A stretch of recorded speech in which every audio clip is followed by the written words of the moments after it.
Alright, nkwaniriza akatugoberera ku Open Mic Media right now olunaku lwa sanyu, lunaku lwa masanyu merere. Ndi wano n'omuyimbi ogwanga upcoming artist omwana mulenzi amanyidwa nga Yakuza. Obosobola omuyita omuyakuza. Aina music omulungi era nga musajja muyimbi. Omusangidde abadde akutte endongo nga bw'omulengera Yakuza buza kwatulaba era omweyanjulire. Amanya n'eddoboozi mulimu kye kansoke mbabuuzeeko. Amanya n'eddoboozi bampita Yakuza yojinga bulijjo. Mbadde mpita nentambulamu nensanga bosi wange onangamba musajja gwe nno nakulabako. Nalabako ennyimba zo nenziwulirako gwe. Toli muyimbi nkola n'endongo. Ndi muyimbi. Naye nga ndi muyimbi kuba obuyimba bwange bulungi mugenda buwuliza bambi. Nsaba mumpagire mu viewinge mu sharinge mu commentinge byonna byonna. Alright, wenyini yalotandikire wenyini Yakuza. Oyimba music style ki? Nkuba Afrobeats. Afrobeats. Tuwe mu kapera tuwulire. By the way, naye nakayimba akapyawo kengeno okutandikirako. Bambi bino bikwata ku mutima gwange. Nayimba. Kamwana muwala. Wale samwa tulalinya. Naye bakayita nkumisinga. Akayimba bakayita nkumisinga era nga yakayimba ye Yakuza yoji. Agenda tunyura akayimba kano kajja katya, agenda tuyimbiramu atubuli akayimba kano kajja katya mu bwongo bwe. Ndiena nkumisinga ku love story gitakuletinga pena wacha rejectinga bwenkubira kasimu nokatonolira goweka she no mesiwa bwenkulaba masaganga kubaganaye bulobulawo katima kange kachankalana ye chukila loringa twenyonyogela ye ngatuzanya biri byabafumbo ntakontak I'm in Europa kukwafila kona webandapa yeah nawe banjoka fila kukwe number 1 kumisinga yeah dieno kumisinga yeah. Naye baida wenye manakayimba kompya nganjaga nakaba bambi. Akayimba kano wakayimbirani. Nakayimbira mwana muwala jali. Jali. Akulaba. Andaba kwali. Yeah? Kwali. Soko mutumire. Baby wange nkutumira. Nasigenda kwatula linnya. Mugambe ngaba mu misinga. Engeje nkumisinga munnyo. Yesebo. Nkimanyi ko oli ondaba. O baby wange andaba kati. Kayimba kana kayimba ngava ku ntobo ya mutima gwange ndiye no nkumisinga. Ku love story twakuletinga fenna. Ndiye no nkumisinga le boba joli commentinga kwa mu comment section. Tulabike nga twoyo nga tunyumya mukwano. Okay, Yakuza. Akulaba ayagala amanye. Nsonga ki yakuyingiza mu music? Otandika to gamanti ne mpulira njagala era mpulira njagala era nsobola okuyimba. By the way. Nebyo kino kyo kyali kya musayi si musayi naye mukusokera ddala nali muzinyi nali dancer timu je nalimu abali bagiyita Imox Dance Crew je nalimu awo nentandikira okuzina nga ndi muzina sina soka kuba muzinyi dancer nga dancer akabi so searching nga ku Imox Dance Crew ogenda kulaba videos nyingi nnyo nga tukuba bade mu video nyingi nga nzina nnyo kati nengena nga nfuna nnyo muri feeling yo kutanya ngendanga okwana ati story alitanga okuyimba nefuna muri kati awo nembera awo nenyingira ko mu love olwayingira mu love awo mwana muwala oyo nagende mu bye byokole nagenda kukola muko wabwe nagenda okuba ekyeyo aida nembera awo mwana muwala sikyamuwiza akasimu bwenkuba akasimu takakwata kati awo nange nenfuna muli endowooza bayisitanika okuyimba muka nempandika okuyimba nikamuyimba obuyimbiza akayimba tumanyi oba naawiiza kyenkola ki kwegamba bwe yagenda ebweru noba nga mumisinga nnyo kuba kati engeri okayokogeramu naye kamuyimbira ennyimba ngamba kamuyimbira ennyimba omanya luli olwo ayinzamu n'alabikanga nga nkwasaganya nziramu kubanga essimu takyakwata kati omaziba nga kyenga tomulabako baida guno mwaka mulamba nga tomuwuliza nga simuwuliza kyonga kibinyo nenga yo kusubira nti akyaliyo jali era ndi mugumu osubira nti akyakwagala jali era nsubira akyanjagala kale mwana muwala bwoba okyaliyo nga gyoli Yakuza akumisinga nnyo era ali wano akulinze agamba omutima gwe akwagala nnyo. Kankuzi wali ku music industry kenyini otandika otya okuyimba? Kati mu kuyimba awo nali awo nalina ekyali wange natwalako mu studio. Kati olwatuuka mu studio eyo kyali producer n'angamba kati naye boy n'angamba kiki oli muyimbi? Kunze nkyewulira muli ng'omuyimbi, nkyewulira ng'omuyimbi, wali okoze ku luyimba nsikolangako. N'agamba jangu otuulemuuko wano, just want to be the same muuko wano. N'asuulayo engoma. Kati akayimba ke natandika nako bakayita kumpi naawe, njagala mbeere kumpi naawe. Kati akayansuyamu n'atandika n'agamba olinayo oluyimba lweweeyizayo nga ggwe ati mwana onyumirwa okuba omuyimbi. Ne mugamba tibaidawe nina ebindi ku mutima naye kati wembiyimbira bimu omwana muwala yagenda mu kyeyeeno era kinkweka akayimba kanatandikirayo kati akayimba akatambula bwe kati njagala mbeere kumpi naawe, njagala mbeere kumpi naawe, njagala kukwasa omutima gwange, njagala mbeere kumpi naawe, njagala mbeere kumpi naawe, njagala kukwasa obulamu bwange. Nali omuwenti nojonjikiriza okwagala, nondagalavu mazima nojja nondaga okwagala, omutima gwange gukubira kukwe, n'obulamu bwange nabwo bufiiringa kwe.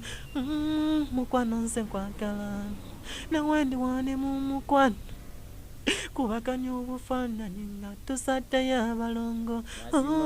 Era nkusuubiza siri kukyawa siri kugatika, njagala gwe ne wondaba, njagala mbeere kumpi naawe, njagala mbeere. Baida okeka akayimba kati producer n'agamba mwana gwe ogenda kuyimba. Kati producer weewo oyo, kati producer weeyo Jinja. Producer w'Ejjinja. Oli mwana muzaale w'Ejjinja? Ndi mwana musoga. Olusoga olukoba? Olusoga ndwidini era abasoga mwena mwena omuliyo omumpuliza mwena mwena mbatumiye. Ndi musoga mwana wa Luke eyo. Yensinzi yo. Soga bebega kwa ebya abasoga nga acidic vocals. Acidic vocal mwana gayo oyo mwagala nnyo. Mugaye mu lusoga, mugaye ntumidde. Ai baba acidic vocal nkwenda ino mwana ndi eno yakuza yoje. Oide abasaada abo. Bakoze kyamaani ne music wa industry wa Busoga. Bapulizinga music wa Basoga bakunisha bamuongera kwino. N'okulaga abaana Basoga kitanje tuli. William Voice, Victor Lucy abaana abo. Bakoze kintu kyamaani ne. Waye n'abaana bali mu Busoga. Abembi. Nga Land Soldier, Uncle Hoy. Baana bakikuba ino. Kati abaana abo baida niwe mbeyo waifenga nempulya music yengeje bakikubamu ni wo ya feeling mu yakale baba woyo no banga okuba ekintu kyeno akuba message ewulikana. Okay, atukomewo kati waneeno muyimbi kigo tunako nogamba nti negomba okubeera ng'omuyimbi gundi baida muganda wange kintu ekyo omuyimbi gwana negomba muyimbi kigogamba nti nze omuyimbi gundi oyo anyimbira bulungi nnyo era mwegomba kale nawe ndi musinkana ne mukatoko mbugalo kijja kuba kimmala. Bayimbi bona bayimba bulungi, mulimu oyo omu gogamba nti gundi oyo bona bona banyimbira bulungi. Banyimbira bulungi bona bona bayimbi. Okay, yakuzayo ji tuwe ku nyimba z'endala z'oyinawo. Baida waina akayimba akawala kenatadde akapya kaliyo ku social media soboka searchinga yakuza yuji bakayita Lete No Love. Kayimba bakayita Lete No Love. Kalimo olulimi olusoga n'oluganda. Tuwe mu sample tuma akapera omulwa fanyumirwe. Sha bakayira we kati.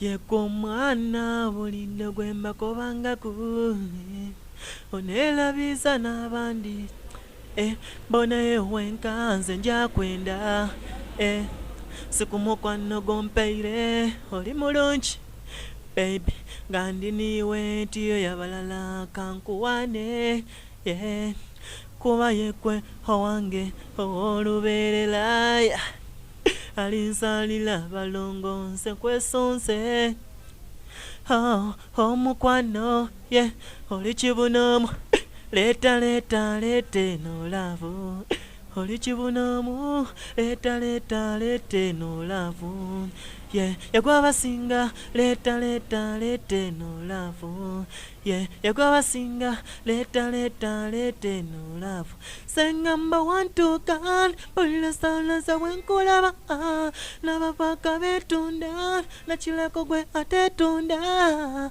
mumutima yagwa soka yagwa singa yagwa semba wala yenze kwanna muna nakumana nga gwe tannamana ye oli kibunamu leta leta lete no love oli kibunamu leta leta lete no love ye yagwa basinga leta leta lete no love ye yagwa basinga leta leta lete no love. By the way akakayimba bamuyita producer Cax Pro ayawo machine Kampala eyakakuba bambi akayimba wakalikodingira wa nakalikodinga mu Extreme Records wa Cax Pro yeah machine ya kubitala soko mu big up Cax Pro big up producer Cax Pro chokola kyamaanyi nyo musajja akuba endongo oyo akuba endongo oyo lero oba omwetaaze solo kunkona kwawo ne nga mukutusaako. Okay, Yakuza Yuji. Omulabe yagala okumanya. First time yogena mu studio kyali kitya? Dawe safuna mu challenge nnyo kuwanga. Safuna mu bintu by'amaanyi buzibu nnyo bw'amaanyi nyawo. Kimu kyangendera bulungi naye. Kayimba n'oluyimba lwenasookera koza yasooka okuluwandiika nga nze kennyini.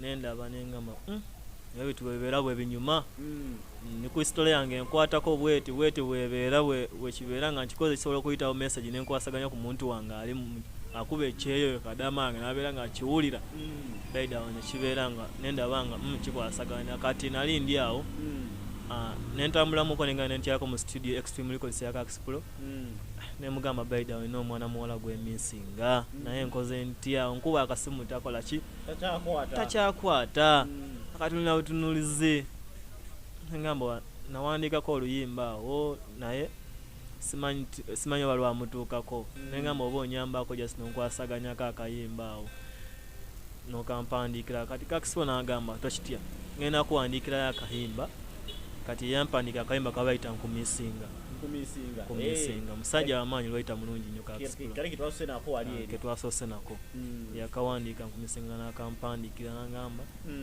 gezaako omuyimbira tomanya anakuddiramu. Okay, ng'ogyeko oyo omuwala akadaama yagenda okuba ekyeyo atakyakwata masimu go oyo naye omuwala omulala alina gogamba nti ono naye mumisinga ku mutima gwange. Baida wa abawala b'emisinga bangi nnyo abawala aba babeerako ku live ku TikTok wona aba abawala bona mba misinga abakola mu challenge mu videos zange abe bawala bensinga ddala kwetaaga kwaga mutima gwange. Oli mufumbo? Siri mufumbo.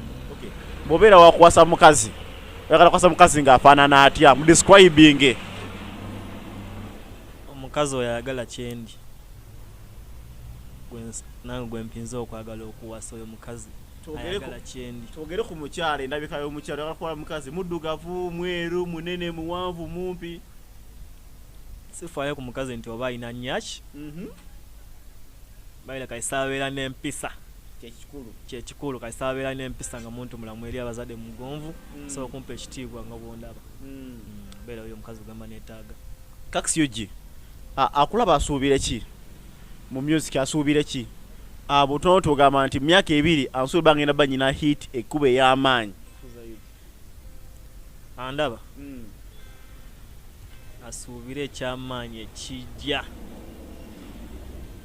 ekyamaanyi nkyafumbira ddala nzijja era njagala ogambe buli ali eyo gwe ali ku live kati saa zino gambe waliyo omwana mulezi bamuyita Yakuza Yuji naye baaba yakassa obuyimba obwakabi baabona agenda kuba mukagantu kubira obuntu bambi obutukwata ku mutima bulungi nnyo searching Yakuza Yuji ogenda kulaba obuyimba oli owa mukwano bulungi esikoyo wala naye geno searching ogenda kwerabirako Yakuza Yuji. Okay, kankuzeyo katono nnyo erinnya Yakuza Yuji olijjawa era lijja litya mu mutwe gwo? By the way erinnya lya Yakuza Yuji just erinnya lyange ettuufu lyennyini bampita Akuza yeah kati just nagenda okulaba nti Justin Kyusa Mukato nessaako wali nenyongako wali nesoosa waleeta bwawaayi nenkifuulamu Yakuza naye ng'erinnya lyange ettuufu Akuza kale erinnya lyange ettuufu. Abali mu kyalo eyo bayinza bakulaba ne bagamba nti oye mwana waffe batumireko mu Lusoga era bagambe nti basuubire ekipya ekijja. Abantu abanaluuka mwena abanajinja Iganga Mbale Buwenge Kamuli Soloti mwena Namutumba abaana betu na Wampiti Ikonya Lambala Bumana ebitundu n'ebidwe mu Busoga nze omwana waimwe Yakuza UG musubire endongo eri kwida mu maani era mbasaba musachinga Yakuza UG mujja kubona n'embediri yempya kale nakasuulayo video kiriya nja kubona ebintu by'amaani bingi nsaba mu promotinge bukimu nja kujja munakomanga mu promotinga yenjo osigala nga mbaweereza zene endongo mutamala mu maani abaana basoga. Okay, singa obeereyo omuntu agala ofuuka manager wo omwaniriza era kuba ku simu ki nga ayagala ofuuka manager wange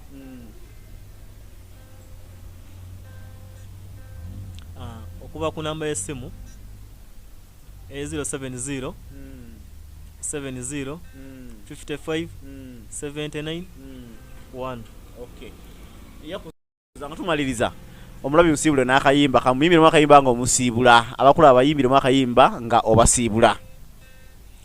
By the way kamayimbira akayimba kange oweda kyemanyi kansabe omwagalo wange gyali andaba nera kenyini kano kensembya akayimba kano yatade bakayita nkumisinga Ndieno kumisinga ku love story njetakuletinga fenna lwacholu chekitinga bwenkubira kasimu nokatonolirako weka numisiwa olwenkulaba amaso gange gakubagana bulobulo katima kange kachankalana jukira lulinga twenyonyogera nga tusanya biri by'abafumba takonta I'm still over kukwe fila kono webandopa newebanjoka fila kukwe number 1 kumisinga Dieno kumisinga kumisinga lwachita kolinga newe banjoka njakuma mutima gwa paka wetulifa newe bali kukweka jankwekula mu busonda gyebakweka nesoti nze koma weno baby kumisinga bilamu by'omutima ngo bitochingo kumisinga Dieno kumisinga kumisinga lwachita kolinga baidawe niwe nkoma kugambye mpuliranga kaba n'okaba kuloyimba kayimba fungamu n'okuwungamu nga nkaba mpulira n'omutwe nga guzitonda mwana muwala nga yakola bubi. Alright, kale kkiriza omulabi waffe omulungi nkusiibulire wano wennyini tujja kwenda mutukwatagane naye oyo abadde Yakuza UG nsaba mumuwagire music we mumulayikinge music we mumusharinge gyali ku YouTube gyali ku TikTok abantu bagende bakufollowinge balayikinge ate bakomentinge ku music oyina music omulungi ate nga very soon ogenda bokikuba ojja kikuba mukama abampeera omukisa.